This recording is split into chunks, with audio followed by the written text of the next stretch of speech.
is a vast space of time between that first dynasty in Egypt and the coming of the aeroplane, but by the scale that looks back to the makers of the eoliths, it is all of it a story of yesterday.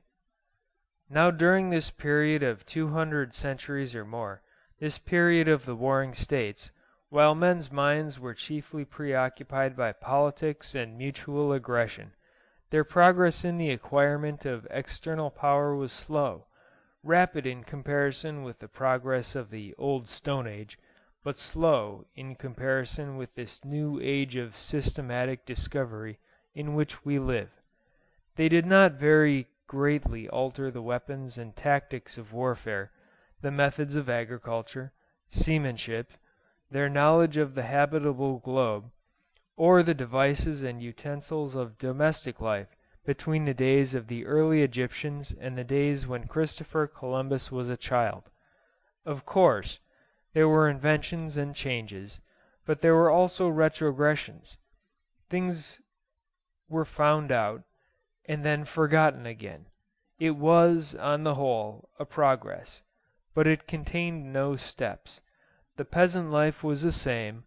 There were already priests and lawyers and towns craftsmen and territorial lords and rulers, doctors, wise women, soldiers and sailors in Egypt and China and Assyria and southeastern Europe at the beginning of that period. And they were doing much the same things and living much the same life as they were in Europe in A.D. 1500. The English excavators of the year A.D. 1900 could delve into the remains of Babylon and Egypt and disinter legal documents, domestic accounts, and family correspondence that they could read with the completest sympathy. There were great religious and moral changes throughout the period. Empires and republics replaced one another.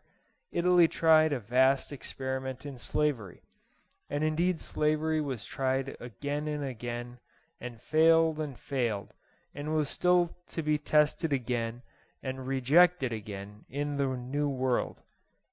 Christianity and Mohammedanism swept away 1,000 more specialized cults, but essentially these were progressive adaptations of mankind to material conditions that must have seemed fixed forever. The idea of revolutionary changes in the material conditions of life would have been entirely strange to human thought through all that time. Yet the dreamer, the storyteller, was there still, waiting for his opportunity amidst the busy preoccupations, the comings and goings, the wars and processions, the castle building and cathedral building, the arts and loves, the small diplomacies and incurable feuds, the crusades and trading journeys of the Middle Ages. He no longer speculated with the untrammeled freedom of the Stone Age savage. Authoritative explanations of everything barred his path, but he speculated with a better brain, sat idle and gazed at circling stars in the sky, and mused upon the coin and crystal in his hand. Whenever there was a certain leisure for thought throughout these times, then men were to be found dissatisfied with the appearances of things, dissatisfied with the assurances of orthodox belief, uneasy with a sense of unread symbols in the world about them, questioning the finality of scholastic wisdom. Through all the ages of history there were men to whom this whisper had come of hidden things about them. They could no longer lead ordinary lives, nor content themselves with the common things of this world, once they had heard this voice.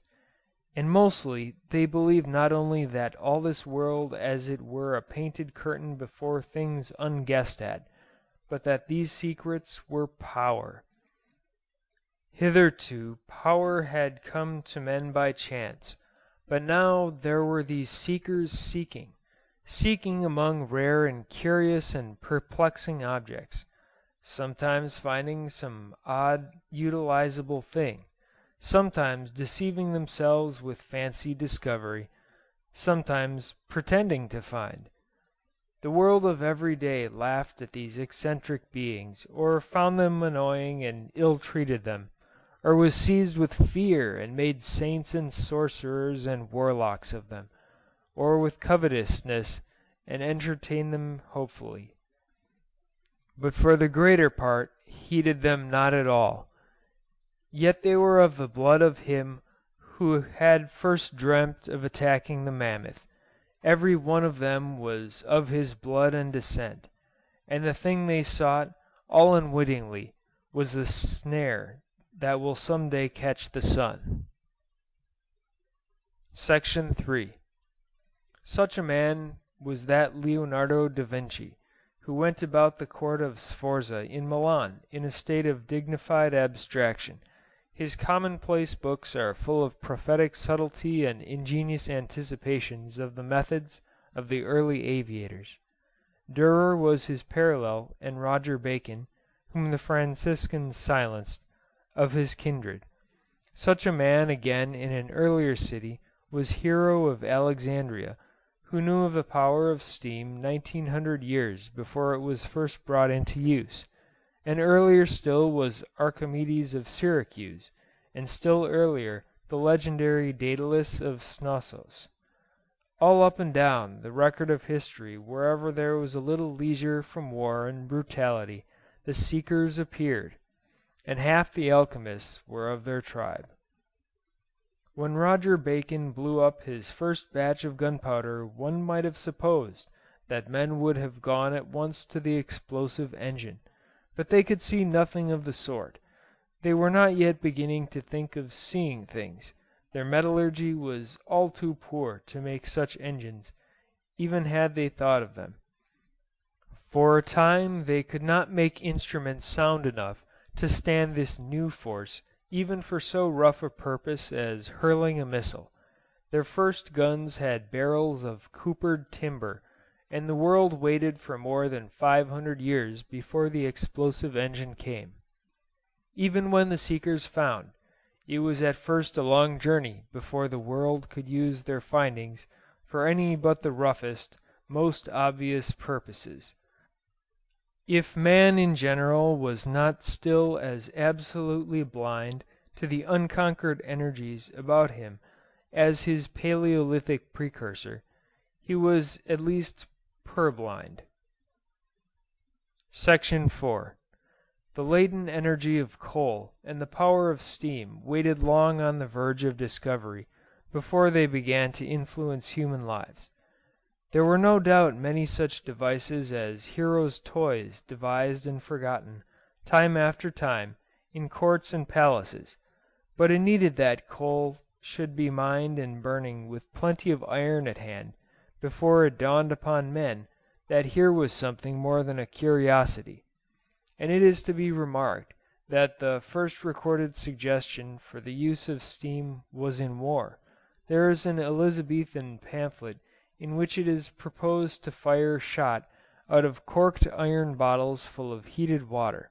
The mining of coal for fuel, the smelting of iron upon a larger scale than men had ever done before, the steam pumping engine, the steam engine, and the steamboat, followed one another in an order that had a kind of logical necessity.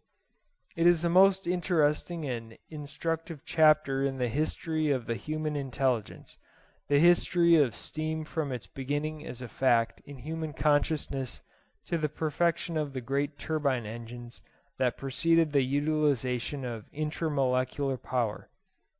Nearly every human being must have seen steam, seen it incuriously for many thousands of years. The women in particular were always heating water, boiling it, seeing it boil away, seeing the lids of vessels dance with its fury. Millions of people at different times must have watched steam pitching rocks out of volcanoes like cricket balls and blowing pumice into foam, and yet you may search the whole human record through, letters, books, inscriptions, pictures, for any glimmer of a realization that here was force, here was strength to borrow and use. Then suddenly man woke up to it. The railways spread like a network over the globe. the ever enlarging iron steamships began their staggering fight against